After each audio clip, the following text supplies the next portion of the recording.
Pangsamantalang naparalisa yung mga biyaheng Tansa, Cavite patungo Maynila. Nagtigil pasada po ang ilang mga bus at nag-ingay o noise barrage pa ang mga driver kanina. Bahagi raw yan ng kanilang protesta laban sa operasyon ng Southwest Integrated Provincial Bus Terminal sa lungsod ng Pasay. Mula sa Parañaque, nakatutok live si Steve Dailisa. Steve.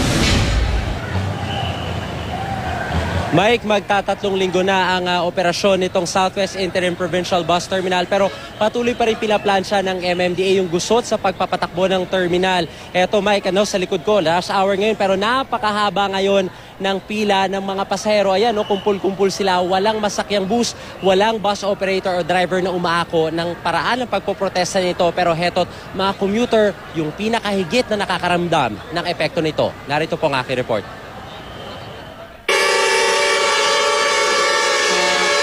Nakabibingi ang ingay ng sabay-sabay na pagbusina ng mga driver ng bus na nakapila sa loob ng terminal. Ang mga pasahero maging ang ilang opisyal ng MMDA napaatras at napatakip na lang ng tenga.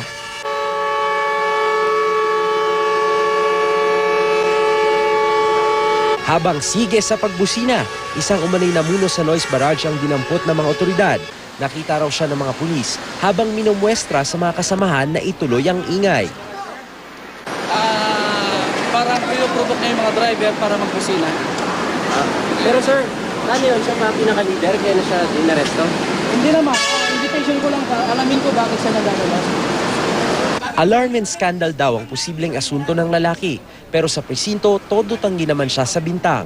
Sabi ko, naka-headset na nga ako. Sabi ko, tigil.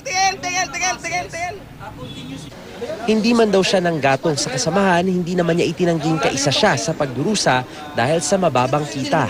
Ang dating 1,000 pisong na iuuwi raw sa pamilya, nasa halos 300 na lang. Ang mga empleyado ng mga kumpanya namin, gutom na. Wala nang makain. Yung dating pangako na dadami ang biyahe, anong nangyari? Yung 4 na biyahe namin, minsan 2 na lang, minsan 1 pa. Bago nito, nagtigil pasada rin sa terminal ang ilang bus patanza kaya wala tuloy masakyan ng mga commuter. Nakatanggap din daw ng report ang MMDA ng pangaharang ng mga bus mula Imus at Bacoor. Kaya agad nag-deploy ng mga bus at truck ang MMDA para maghatid ng libreng sakay kung kinakailangan. Makita nating talagang deliberate yung kanilang tigil pasada. May kaukulang sanction dito ang LTFRB. Kaya kasama natin dito ang LTFRB to make sure na talagang walang nagtitigil pasada dahil it is an inconvenience sa public service. Inaangal ng mga driver at operator ang anilay masikip na terminal dahilan para bumagal di umano ang dispatch ng mga bus. Sa LTFRB kanina, dininig ang petisyon ng United Cavite Bus Operators Transport Incorporated para bawiin ang LTFRB Memo Circular 2013-004. Ito ang kautusan ng LTFRB na nagpapaiksi sa prangkisa ng mga bus biyaheng Cavite at Batangas na hindi na pumasok pa ng Maynila at hanggang Southwest Terminal na lang. Pero abutin pa ng 1 buwan bago raw lumabas ang desisyon dito. Maipakita ko lamang sa iyo yung pila. Mula doon sa entrada nitong terminal, yun, nandoon na yung mga pasahero. Napakakapal yung mga tao. Tanungin natin, ito. Sir, gaano katagal na ba kayo nakatayo? Kanina pa 5:00. Chairman, nasaan ka? Ngayon pakita, dati sumasama ka sa pagbiyahe. Ngayon kung sumama ka sa aming pauwi, pumila ka rito para malaman mo kahirapan ang ginagawa nyo. Buong Cavite ang nagreklamo. Ayan, medyo ganyan na talaga kainit, Mike. Yung sitwasyon dito. Kanina nga, may mga namataan talaga tayo. Nagsisipaan na, makasakay lang ng bus. Ito yung lane dapat ng mga bus, pero walang mga nakapila. Walang makapagpaliwanag sa atin kung nasaan yung mga bus. Kanina, meron namang nakapila dito. Ayan, tingnan mo yung mga pasahero ngayon. Nagkukumahog na sumakay. Kanina, Mike, meron ng mga truck ng militar dito. Meron ng mga libreng sakay na ipinatid ang MMDA, pero hindi sapat kasi napakarami ng pasahero. Ayan, nagkukumahog sila. Sasakay ito, biyaheng Mendez ito, Mike. Ito, tanong lang natin. Ako, kanina, sir. Dito. May pila po tayo, may pila. Titiisin nyo na lang. Sobrang hirap. Magulo. Oh, Mike, medyo magulo na talaga. Alam mo, karamihan ng mga bus dito, ayan, pakita ko sa'yo, yung mga maswerteng nakakasakay, malas sardinas yung kanilang sitwasyon dyan sa loob. Pero nagtitiis sila kasi kinakailangan na nilang makauwi. At yan, ang inaasahan nila, meron sanang dumating pa na mga libreng sakay mula sa gobyerno para kahit papano makauwi na sila sa kanilang mga tahanan, Mike. At Steve, may napansin ako sa pinapakita mong eksena na yan na live. Walang mga umaayos dyan sa mga tao. Alam nila at nakikita na nila na sabi mo, nagtutulog ka at nagsisipahan yung iba dyan.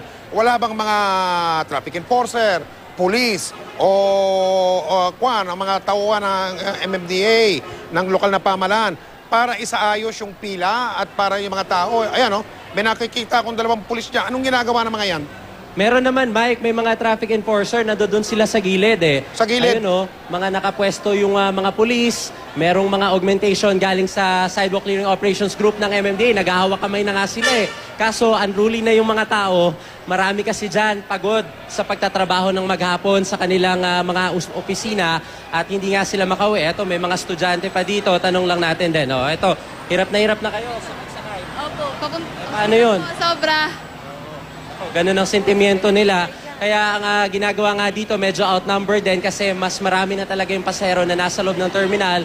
Limitado na rin yung bilang ng mga tauhan ng MMDA. Kaya eto, medyo hindi makontrol yung flow ng tao. Labo-labo na ito, Mike, kung saan-saan na sila pumapwesto. Yung mismong daanan ng bus, pinapwestuhan na rin ng mga pasahero. Kasi nga, wala na mga linya sila na sinusunod dahil marami nakikipag-agawan, nakikipagsipaan pa, Mike.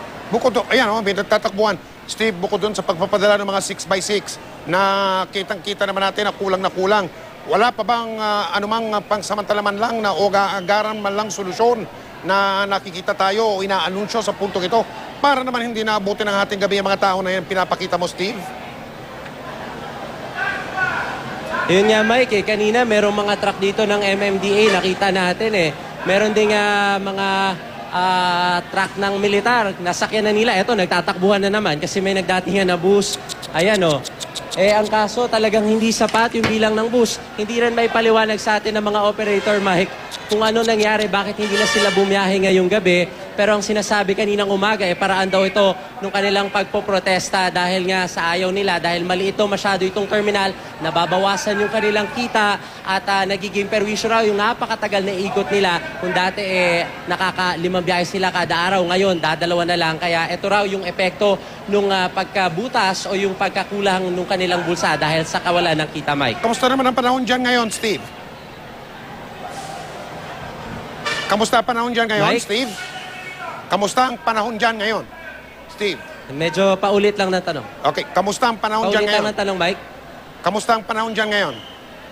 Panahon, Mike. Kanina medyo umaambon, kaya Naku, marami, naloko na. yung iba may payo. Ngayon, tumila-tila na, mabuti na lamang nga. Kasi yung portion na pinipilahan nila, Mike, wala silang silong doon. May bata. Kaya yung marami, nagpipilit na pumila na lang dito sa loob. Kung tutusin, may linya naman dito Kaso nga lang, sa dami ng mga tao, ayan, hindi mo na rin talaga makontrol. Kawawa, sana wag bumuhos ang ulan, Mike. Ano bang balita dyan, Steve? Hanggang bukas pa at sa mga susunod na araw, hindi pa rin bibiyahe ang mga bus na yan? O ngayon lang yung araw na ito sana naman? Steve? May paulit lang ulit. Medyo Ano bang napakalakas balita talaga dyan? ng ingay ng mga bus dito. Ano bang balita dyan? Yung kakulangan yan ng mga bus, yung mga bus na hindi bumibiyahe dahil sa protesta dyan sa terminal na yan. Ngayon lang bang araw na yan? Sana? O baka bukas at sa mga susunod na araw, hindi pa rin bibiyahe yung mga hindi bumiyaheng bus ngayong araw na ito, Steve? Sana nga, Mike, ngayong araw na lang. Pero wala kasing tumatayo na leader ng mga operator dito. Kahit yung mga bus driver, tinatanong natin, ano ba, itutuloy bukas ganito pa rin ang sitwasyon ninyo. Ang sinasabi kasi nila kanina sa atin, nakipag-usap na sila sa MMDA na hahatiin itong terminal na ito, gagawing Terminal 1 para sa mga Highland na Cavite. Yung kabila, yung staging area, gagawin nilang Lowland Cavite. Pero apparently, hindi pa rin sila nagkasundo ng MMDA at ganito pa rin ang naging sitwasyon. Ngayon, aabangan natin bukas, Mike, kung ganito pa rin yung mangyayari o kahinat na at dadanasin ng mga pasahero, Mike. Maraming salamat, Steve Dailisan.